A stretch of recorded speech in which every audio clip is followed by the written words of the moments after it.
여러분 한 주간도 건강하셨습니까? 자, 우리가 여호수아와 사사기를 마무리했고요. 이제는 룻기를 함께 보도록 하겠습니다. 룻기는 세 가지 질문이 있는데요. 하나씩 살펴보도록 할게요. 첫 번째 질문입니다. 룻기의 말씀은 보통 어버이 주일 때 단골 본문으로 인용이 됩니다. 오늘날 현대 기독교인들에게 룻기가 가진 중요성은 무엇이라고 보아야 할까요? 라고 질문 주셨습니다. 여러분 룻기의 히브리어 명칭은요, 이 세페르 룻이거든요. 이 세페르 룻이란 말은 룻의 책 이런 말이에요. 자, 구약이 39권이 있는데요. 그 39권의 구약 가운데 여성이 주인공인 본문이 두 개가 있죠. 하나가 룻기이고 또 하나가 에스더서입니다. 그래서 룻기하고 에스더서가 여성이 주인공인 본문입니다.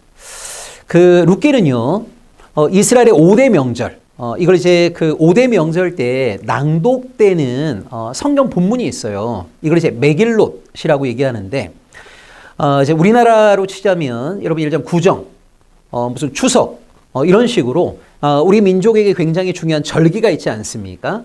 그 이스라엘에게도 5대 절기가 있거든요. 그 절기 때마다 이스라엘은 이제 대제사장이 말씀을 낭독해 주는 거예요. 제사장이 말씀을 낭독해 주는 거예요. 그러니까 요 5개를 메길롯이라고 얘기합니다. 메길롯. 그 메길롯 가운데 하나가 바로 룻기입니다. 근데 룻기는 언제 낭독이 되냐면 이 오순절날 낭독이 돼요. 여러분 보통 오순절이라고 하는 것은 77절이라고도 하고 맥추절이라고도 하거든요. 그래서 보통 여러분 이건 잘 알고 계시죠? 이스라엘의 20세 이상의 남성이 3대 절기 때 성전에 가야 되는데 그게 이제 유월절이 있고 오순절이 있고 그다음에 초막절이 있잖아요. 그래서 이 6월절로부터 50일이 지난 이게 이제 오순절입니다. 오순절. 이 오순절을 다른 말로 하게 되면 77절 또는 맥추절이라고도 얘기하는데 자, 요 오순절날 룻기를 낭독을 하는 거예요. 자, 그럼 이런 질문이 나오겠죠. 아니 이스라엘의 5대 절기 때 낭독되어지는 본문을 메길롯이라고 얘기하는데 왜 룻기를 6월절은 아니고 초막절은 아니고 오순절에 낭독을 할까? 그 이유가요. 룻기 1장 22절에 나옵니다. 룻기 1장 22절을 보시면 나오미가 모압 지방에서 그의 며느리 모압 여인 룻과 함께 돌아왔는데 그들이 보리 추수 시작할 때에 베들레헴에 이르렀더라. 이렇게 돼 있어요. 그러니까 룻과 그의 시어머니였던 나오미가 모압 땅에서 유대 베들레헴 땅으로 돌아왔을 때가 언제냐면 보리 추수할 때인 거예요. 이때가 바로 오순절입니다. 이때가 바로 칠칠절이고 이때가 바로 맥추절입니다. 그래서 왜 오순절날 룻기가 낭독되어지는 거냐면 나오미와 룻이 모압 땅에서 유대 베들레헴으로 돌아왔던 시기가 보리 추수할 때, 즉 오순절 때이기 때문에 오순절날 룻기라는 본문을 낭독했다. 이렇게 이해하시면 되겠습니다. 자, 룻기는 몇 가지 중요한 특징이 있어요. 그리고 오늘날 우리에게도 매우 의미 있는 본문이라고 할 수 있습니다. 첫 번째 중요한 것은요. 룻기는 가장 이방 친화적인 본문이에요. 여러분 룻은 모압 여인이거든요. 근데 모압 여인 룻은요. 하나님과 사람들에 대해서 정말 신실함을 지켜내었어요. 그러니까 우리가 보통 구약의 이스라엘 백성들은 배타적 선민세상을 가졌다. 그래서 이스라엘은 하나님의 구원과 은혜를 받고 이방의 모든 백성들은 하나님의 심판과 저주의 대상인 것처럼 생각했다. 실제 그랬습니다. 그런데 놀라운 게 뭐냐면 모압 여인이었던 룻은요. 하나님과 사람들에 대해서 정말 신실했거든요. 그 모압 여인 룻에 대한 어떻게 보면 찬미라고 할까요? 그의 아름다운 신앙에 대한 기록이라고 할까요? 이게 바로 룻기잖아요. 그래서 이스라엘 백성들에게서만 참믿음을 볼 수 있는 것이 아니라 모압 여인에게서도 하나님과 사람에 대한 신실함과 참된 믿음을 볼 수 있음을 알려주고 있는 거예요. 그러니까 이방인들을 부정적으로 그러지 않습니다. 그래서 이방인이지만 모압 여인 룻에 대해서 매우 긍정적인 기술함을 통하여서 이방인 친화적인 어떤 분위기를 끌어올리는 것이 바로 룻기인 거예요. 자, 이것이 오늘날 우리에게 어떤 의미가 있는 거죠? 여러분 대한민국에 지금 오신 외국인들이 200만 명이 훨씬 넘습니다. 어떤 사람들은 300만 명까지 보기도 하더라고요. 그러니까 200만 명은 확실히 넘었고 아마 300만 명이 거의 다 된 것 같아요. 그러니까 엄청나게 많은 외국인들이 이 땅에 지금 들어와 있습니다. 우리는 단일 민족을 매우 강조하는데요. 사실 오늘날 대한민국 땅 안에 다양한 민족들이 함께 살아가고 있는 거거든요. 이런 다양한 민족들이 한반도라고 하는 이 땅에서 어떻게 어울려서 한 공동체로 살아갈 수 있을까? 이런 것들을 고민하고 있는 상황 속에서, 즉 다문화 사회에 가장 적합한 책이 룻기임을 우리는 볼 수 있는 거예요. 그래서 이 모압 여인 룻이 유대 땅에 와서 어떤 삶을 살게 되었는지, 그가 유대 땅에 살 수 있도록 그 당시 이스라엘 백성들을 룻에게 또 어떻게 대했는지, 특별히 보아스라고 하는 인물을 통해서 우리가 그런 긍정적인 모습들을 많이 발견해낼 수 있으면 참 좋겠습니다. 그래서 룻기는 오늘날 다문화 사회에 가장 적합한, 그리고 우리가 참고해야 될 중요한 본문이다라고 하는 것, 이것이 가장 중요한 특징 가운데 하나이고요. 두 번째는요, 룻기는 여성들의 동역의 아름다움을 우리에게 알려주고 있어요. 자, 보통 사람들이 이런 얘기를 많이 합니다. 남성들의 동역의 아름다움을 다윗과 요나단에게서 많이 찾죠. 여러분, 실제 보게 되면 요나단이 다윗보다 한 20살 정도 많거든요. 우리는 보통 다윗과 요나단을 친구라고 생각을 많이 하는데, 요나단이 다윗보다는 조금 연장자입니다. 이것은 사무엘상 우리 백문백답을 할 때 그런 이야기를 좀 하도록 하고요. 어쨌건 이 요나단과 다윗은요, 나이 차이가 좀 있었음에도 불구하고 아름다운 동역을 일궈내었어요. 정말 그들의 동역과 서로에 대한 사랑과 신뢰가 너무너무 정말 놀라울 정도였습니다. 그래서 남성 동역의 대표 그러면 다윗과 요나단을 우리가 들고 있는데, 이 여성 동역의 대표라고 하게 되면 나오미와 룻을 들 수 있는 거예요.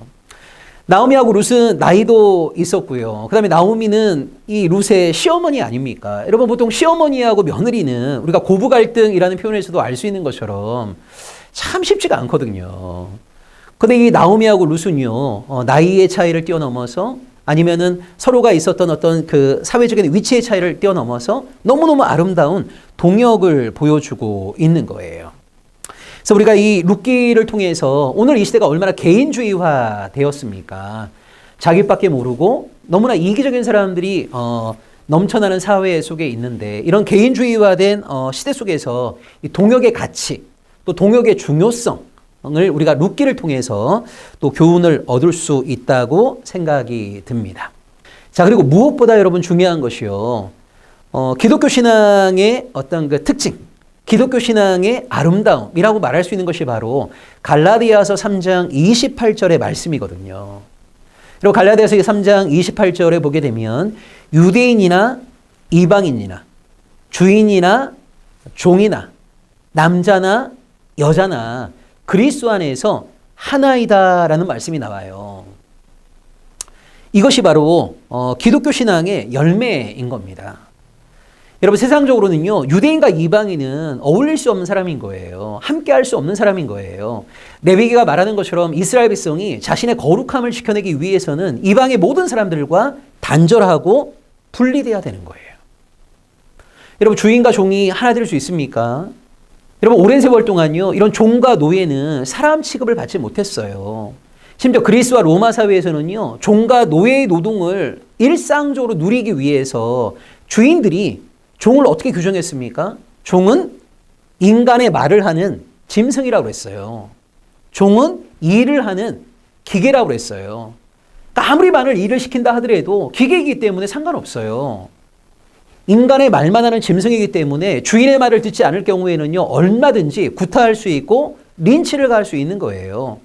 이런 식으로 종과 노예를 인간 취급하지 않았던 것이 바로 고대 사회란 말이에요. 근데 여러분, 우리 성경은 뭐라고 얘기합니까? 주인과 종, 도저히 뛰어넘을 수 없는 엄청난 간격이 있는 그 존재들이 그리스도 안에서 하나 되어지는 것. 이것이 바로 기독교 신앙이 지향하는 모습이거든요. 또 하나가 뭡니까? 남자와 여자가 그리스도 안에 하나가 되는 거예요. 여러분, 구약시대 여자들은요, 인간 취급받지 못했습니다. 고대 근동의 대부분의 나라에서 여인들은요, 한 존재, 한 인간으로서 대우받지 못했어요.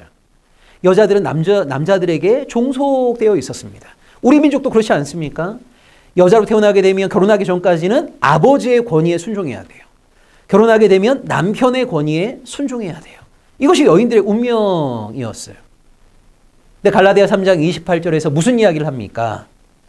도저히 하나 될 수 없는, 만날 수 없는, 여기와 여기 사이에 엄청난 담이 세워져 있는 유대인과 이방인, 주인과 종, 남자와 여자가 그리스도 안에서 하나가 된 거예요. 여러분, 어떻게 이런 일이 가능하게 된 거죠? 예수님은 세상에 만들어 놓은 온갖 담들을 허무셨단 말이에요. 여러분, 세상이 사람들을 지배하는 방식 가운데 하나가 뭐죠? 세상은요, 비슷한 사람들끼리 유유상종하게 만들어요. 끼리끼리의 문화를 만들게 만들어요. 그리고 이 사람과 이 사람 사이에 엄청난 담을 세웁니다. 그래서 이 사람과 이 사람들이 어울리지 못하도록 만들어요. 출신 지역이 어디냐에 따라서 이 그룹과 저 그룹이 나뉘어지고요. 어디 대학을 나왔느냐에 따라서 이 그룹과 저 그룹을 나누고요. 신체적인 장애가 있냐 없냐를 가지고 이 그룹과 저 그룹을 나누고요. 남성이냐 여성이냐, 젊은 사람이냐 노인 세대냐에 따라서 끊임없는 담들을 만든단 말이에요. 이것이 세상의 사람들을 지배하는 방식입니다. 근데 예수님이 무엇을 하신 겁니까? 세상이 만들어 놓은 그 모든 담들을 허무셨어요. 그러니까 세상이 만들어 놓은 담 때문에 도저히 어울릴 수 없었던 사람들이요, 예수님이 이 담들을 허무심으로 말미암아 서로를 만나게 된 것이고 예수 안에서 하나가 된 거예요. 이것이 바로 기독교 신앙이 추구하는 가장 아름다운 모습입니다. 근데 여러분, 룻기를 보시게 되면요, 유대인인 보아스와 이방인인 룻이, 주인인 보아스와 종인 룻이, 남자인 보아스와 여자인 룻이 하나님 안에서 하나됨을 누리고 있단 말이에요. 그것을 우리에게 알려주는 이야기가 바로 룻기입니다. 그래서 룻기가 오늘 우리 한국 사회에 던지는 메시지가 매우 크다고 볼 수 있는 거예요.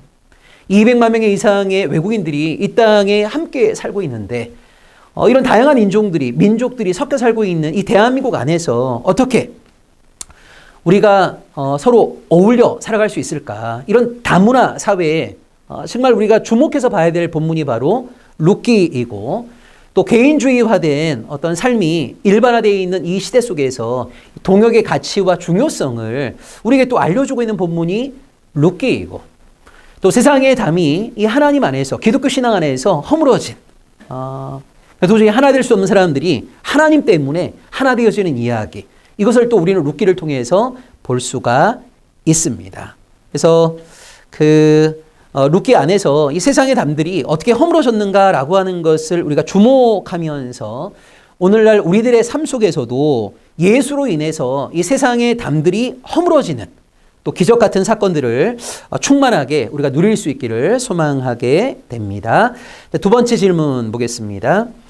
룻기 3장 11절에서 보아스는 룻에게 현숙한 여인이라는 말을 합니다. 여기서 말하는 현숙한 여인이란 어떤 의미인가요? 라고 질문 주셨습니다. 자, 룻기 3장 11절을 함께 보겠습니다. 그리고 이제 내 딸아 두려워하지 말라. 내가 내 말대로 내게 다 행하리라. 내가 현숙한 여자인 줄을 나의 성읍 백성이 다 아느니라. 보아스라는 사람이 룻에게 네가 현숙한 여자라고 하는 것을 이 성읍 사람들이 다 알고 있다라고 이야기를 해요. 자, 여러분, 우리 한글 성경에 현숙한 여인이라고 번역이 되다 보니까 많은 기독교 신앙을 가지고 있는 여인들은요, 나도 현숙한 여인이 돼야 될 텐데 어떻게 하면 현숙한 여인이 될 수 있을까 생각을 많이 하세요. 자, 여기 현숙한 여인이라고 하는 그 표현의 히브리어 원어는요, 에스테트 하일이라는 말입니다. 여기 에스테트 하일이라는 말은요, 정확하게 이해하자면 능력 있는 여인이에요. 능력 있는 여인. 자, 어떤 능력이 있는 겁니까? 일을 꼼꼼하게 잘 처리하는 거예요. 집안을 잘 다스리는 거예요. 그러니까 맡겨진 일을 능수능란하게 잘 행하는 거예요. 이런 능력 있는 여인을 에셰트 하일이라고 얘기합니다. 근데 이걸 이제 우리 한글 성경에서는요, 현숙한 여인이라고 번역을 했어요. 네, 좀 더 정확한 의미는 능력이 있는 여인이라고 하는 겁니다. 자, 보아스가 룻에게 그런 얘기를 한 거죠. 너가 참 능력 있는 여인이라고 하는 것을 이 성읍에 있는 모든 사람들이 다 알고 있다. 자, 근데 여러분, 중요한 것은 여기 룻기 3장 11절의 말씀은요, 잠언 31장 10절 말씀에 대한 대답이라는 것을 아셔야 됩니다. 자, 잠언 31장 10절을 한번 보겠습니다. 누가 현숙한 여인을 찾아 얻겠느냐? 그의 값은 진주보다 더하니라. 자, 여기도 여러분 현숙한 여인이라는 말이 나오죠. 여기 현숙한 여인도요, 히브리어로 에셰트 하일이란 말이거든요. 엄밀한 의미에서 능력 있는 여인인 거예요. 자, 잠언의 편집자는요, 이 질문을 하면서 잠언을 마무리합니다. 누가 능력 있는 여인을 아내로 맞이할 수 있을까? 그런 여인을 아내로 맞이하게 되는 것은 진주를 소유하는 일보다 더 귀한 일인데 라고 하면서 잠언의 편집자는 잠언을 마무리해요. 여러분 기억하셔야 될 것이 원래 성경에는 장과 절이 없습니다. 여러분 성경에 장과 절이 없다라고 하는 것은요, 신약에 27권인데 그 가운데 21개가 편지거든요. 서신서예요. 여러분 바울이 어느 교회에 편지 보낼 때 1장, 1절, 2절, 3절 이런 식으로 썼겠습니까? 그렇지 않아요. 쭉 썼겠죠. 그래서 여러분 원래 성경에는 장과절이 없었어요. 장과절이 없다 보니까 장단점이 있죠. 장과절이 없으니까 끊어읽지 아니하고 처음부터 끝까지 쭉 읽어요. 근데 뭐 하나 찾아내는 게 너무 어려운 거예요. 그래서 랍비 공동체마다 인위적으로 장을 끊었습니다. 여러분 재밌는 것이 초대교회 때 어떤 곳에서는요, 마가복음이 총 50장으로 되어 있기도 했었어요. 지금 우리는 마가복음이 16장 아닙니까? 그래서 여러 공동체마다 마가복음의 장수가 달랐던 거예요. 근데 지금 우리가 보는 것처럼 이렇게 장이 확정된 것은 AD 1220년경입니다. 그리고 오늘 우리가 보는 것처럼 절이 확정된 것은 AD 1550년경이에요. 그러니까 옛날 첫 성경에는요, 장과 절이 없었어요. 그러니까 오늘 우리가 잠언 31장 10절 이렇게 말하지만 처음에는 잠언 31장 10절이라는 개념이 없는 겁니다. 잠언의 편집자는요, 이런 질문하면서 끝나는 거예요. 누가 능력 있는 여인을 아내로 맞이할 수 있는가? 그런 여인을 아내로 맞이하는 것은 진주를 소유하는 것보다 더 귀한 일인데, 자, 이렇게 이야기하고 잠언이 끝나는 겁니다. 자, 이 잠언의 질문에 대한 대답이 바로 룻기에 나오는 거예요. 룻기 3장 11절입니다. 보아스가 뭐라고 얘기합니까? 룻, 너가 능력 있는 여자이다. 그리고 네가 능력 있는 여자라고 하는 것을 이 성읍에 있는 모든 사람들이 다 알고 있다. 자, 잠언이 어떤 질문을 했습니까? 누가 능력 있는 여인을 아내로 맞이할 수 있을까? 그런 여인을 아내로 맞이하는 것은 진주를 소유하는 것보다 더 귀한 일인데, 자, 누가 능력 있는 여인입니까? 룻과 같은 여인이 바로 능력 있는 여인이에요. 누가 그런 능력 있는 여인을 아내로 맞이할 수 있습니까? 보아스와 같은 사람이 그런 능력 있는 여인을 아내로 맞이할 수 있는 거예요. 자, 이처럼 잠언은 질문을 하고 그 잠언의 질문에 대해서 룻기는 대답을 하는 구조를 가지고 있습니다. 그래서 여러분 히브리어 성경에 보시게 되면요, 잠언 다음에 룻기가 후반부에 있어요. 잠언 뒤에 룻기가 있어요. 근데 우리 한글 성경은 룻기가 사사기 다음에 있죠. 그 이유가 뭡니까? 여러분 룻기 1장 1절을 보시면 이 룻의 시대적인 배경이 사사들이 치리하던 때인 거예요. 그래서 원래 히브리어 성경을 주전 3세기부터 헬라어인 70인경으로 번역하면서 두 가지의 수정을 가했다고 했잖아요. 첫 번째가 책의 제목을 만들었다는 거, 두 번째가 태초의 창조부터 주전 400년경까지 시간적 순서에 따라 성경을 재배치했다. 그래서 왜 룻기가 지금은 사사기 다음에 있는 거죠? 사사기와 룻기는 시대적인 배경이 동일한 거예요. 그래서 룻기는 지금은 사사기 다음에 있지만 원래 히브리어 성경에서는 잠언 다음에 이제 룻기가 나와요. 잠언은 질문하고 룻기는 대답하는 구조를 가지고 있다. 이거 기억하시면 좋겠습니다.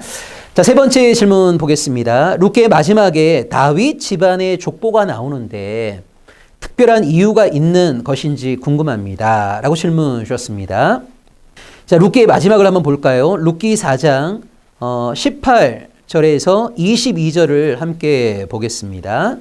베레스의 계보는 이러하니라. 베레스는 헤스론을 낳고 헤스론은 람을 낳았고 람은 암미나답을 낳았고 암미나답은 나손을 낳았고 나손은 살몬을 낳았고 살몬은 보아스를 낳았고 보아스는 오벳을 낳았고 오벳은 이새를 낳고 이새는 다윗을 낳았더라. 자, 이러면서 이제 룻기가 마무리가 되는 거거든요. 자, 여기 나와 있는 것처럼 룻기 4장 18절부터 22절은요. 베레스로부터 다윗 왕까지 10대의 족보를 기술하고 있어요. 여러분, 고대 근동 사회에서 이 왕실의 족보는요. 10대의 틀을 갖추고 있거든요. 자, 보시면 이 왕실의 족보는 10대의 틀을 갖추고 있습니다. 자, 여기 10대의 틀에서 7번째 인물, 이 사람이 중심이에요. 그 다음에 특별한 존경을 받는 인물을 10번째 배치합니다. 자, 그러면 여기 룻기에 나오는 족보를 다시 한번 보세요. 자, 10대의 족보는 왕실의 족보이고 왕실의 족보에서 7번째 인물이 중심이고 10번째 인물이 특별한 존경을 받는데, 여러분 룻기 4장의 족보를 보시게 되면 7번째 인물이 보아스예요.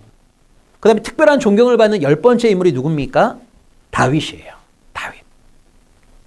그리고 참고로 이런 마태복음 1장 5절에 보시게 되면 여기 보아스는요, 살몬과 라합의 아들이에요. 자, 라합은 우리가 알죠. 여리고의 기생이었습니다. 이 살몬은 누굴까요? 이 살몬이라고 하는 사람은 성경에 잘 상세하게 나와 있지 않은 인물이거든요. 많은 학자들은 뭐라고 추측을 하냐면 여기 살몬이 여호수아가 여리고성에 파견했던 2명의 정탐꾼 가운데 한 명일 거라고 보는 거예요. 그러니까 라합이 살려두었던 2명의 정탐꾼이 있잖아요. 그 2명의 정탐꾼 가운데 한 명이 살몬이다. 이 살몬이 라합과 결혼했다고 보는 거죠. 태어난 아들이 누구냐? 바로 보아스라고 보는 거예요. 그리고 이 보아스는 룻과 결혼을 합니다. 태어난 사람이 누굽니까? 오벳입니다. 그리고 오벳이 이새를 낳았습니다. 그리고 이새가 다윗을 낳은 거예요. 자, 중요한 것이 뭐냐면 여러분, 이스라엘 백성이 가장 존경하는 신앙의 인물이 누구죠? 다윗입니다. 근데 다윗의 족보를 보시게 되면 이스라엘이 가장 존경하는 다윗 왕의 몸 안에 누구의 피가 흐르고 있는 거죠? 여리고의 기생이었던 라합의 피도 흐르고 있는 것이고 모압 여인 룻의 피도 흐르고 있는 거예요. 이걸 강조하는 것이 바로 룻기 4장에 나와 있는 족보의 핵심입니다. 자, 여기서 우리가 기억해야 될 것이요, 이 룻기가 언제 기록되어졌는가, 그리고 어떤 이유로 기록되어졌는가. 학자들은 이렇게 주장하기도 합니다. 룻기가 에스라 느헤미야의 종교개혁 운동 때 기록되어졌다고 봐요. 여러분 아시다시피 에스라와 느헤미야는요, 페르시아의 관료로 파견된 사람들인 거예요. 페르시아의 관료로 이스라엘 땅에 왔는데 당시 이스라엘 공동체를 바라보게 되니까 하나님이 원하시는 모습과 너무 거리가 먼 삶을 살고 있는 거예요. 그 가운데 하나가 뭐냐면 예루살렘의 종교 권력자들이 사마리아 정치 권력자들의 딸과 통혼을 하는 거예요. 예루살렘의 종교 권력자의 아들과 사마리아 정치 권력자들의 딸이 통혼을 하게 되면서 자녀가 태어나게 되었는데 이 자녀를 누가 교육합니까? 엄마가 교육한단 말이에요. 그러니까 어떤 일이 벌어진 거냐면 이스라엘 남성이 아버지이지만 엄마가 이 자녀들을 교육함으로 말미암아 엄마가 사용하는 언어가 아이들의 모국어가 되고요. 엄마의 종교가 아이들의 종교가 되어버리는 거예요. 그러니까 자녀가 태어나긴 했지만 이 자녀에게 신앙이 계승되지 않는 거예요. 자, 이런 일들이 횡행하는 가운데에서 에스라 느헤미야가 당시 이스라엘 공동체의 가장 심각한 문제, 가장 문제가 깊은 죄가 무엇이냐, 이것을 이방인과의 통혼으로 본 거예요. 그 이방인과의 통혼을 통해서 하나님만을 섬기지 못하는 왜곡된 모습이 만연하고 있다. 그래서 에스라 느헤미야가 종교개혁 운동을 펼치거든요. 그 종교개혁 운동 때 회개를 강조합니다. 특별히 누구에게 회개할 것을 촉구합니까? 이방의 여인과 결혼해서 이방의 여인과의 사이에서 혼혈 자녀를 낳은 남성들에게 이방 여인과 그 자녀들을 본국으로 돌려보낼 것을 촉구하는 거예요. 자, 이 종교개혁 운동이 점점 강조되어지면서 하나의 이데올로기가 탄생하게 되는 거예요. 어떤 이데올로기가 탄생하게 된 거냐면 이스라엘은 하나님만을 믿는 신앙 공동체인데 이 하나님만을 믿는 신앙을 누가 훼손하고 있습니까? 이방인들. 그래서 이방인과 거리를 둘수록 이스라엘이 이스라엘끼리만 힘을 합치게 되면 하나님에 대한 온전한 신앙이 가능할 수 있는 것 같은 이데올로기가 탄생한 겁니다. 이걸 단순하게 얘기하자면요. 순수 혈통이 순수 신앙을 만들어낸다고 본 거예요. 그러니까 이스라엘의 순수 신앙을 통해서는 순수 혈통이 보존돼야 된다는 거죠. 이방인의 피가 섞이면 안 된다는 거죠. 그러니까 이방인은 다 내어 쫓아야 된다는 거예요. 본국으로 보내야 된다는 거예요. 그러니까 이것이 바로 에스라 느헤미야의 종교개 운동이 강조되어지면서 탄생하게 된 하나의 이데올로기로 보는 거예요. 자, 이런 상황 속에서 룻기의 저자는 이런 질문을 던지고 있는 겁니다. 자, 이스라엘 백성들에게 어떤 질문을 던지고 있습니까? 그렇다면 순수 혈통이 순수 신앙을 만들어내는 거라고요? 그럼 당신들이 볼 때 우리가 본받을 만한 가장 뛰어난 위대한 신앙의 인물은 누굽니까? 그럼 사람들이 이렇게 얘기합니다. 다윗이요. 이렇게 얘기하는 거예요. 그러면 여러분, 순수 혈통이 순수 신앙을 만들어낸다. 그리고 다윗이 이스라엘 백성이 존경할 수 있는 최고의 신앙인이다 라고 한다면 그럼 당연히 다윗은 순수 혈통이었겠네요? 라고 질문하는 거예요. 여기에 많은 사람들이 당연하죠? 라고 대답을 하는 거예요. 여기 이제 룻기의 저자가 이렇게 반박을 하는 겁니다. 정말 다윗이 순수 혈통이었기 때문에 그렇게 아름답고 멋진 신앙을 살아낼 수 있었는가를 볼까요? 자, 다윗의 아버지 누굽니까? 이새입니다. 이새의 아버지 누굽니까? 오벳입니다. 오벳의 아버지 누굽니까? 보아스입니다.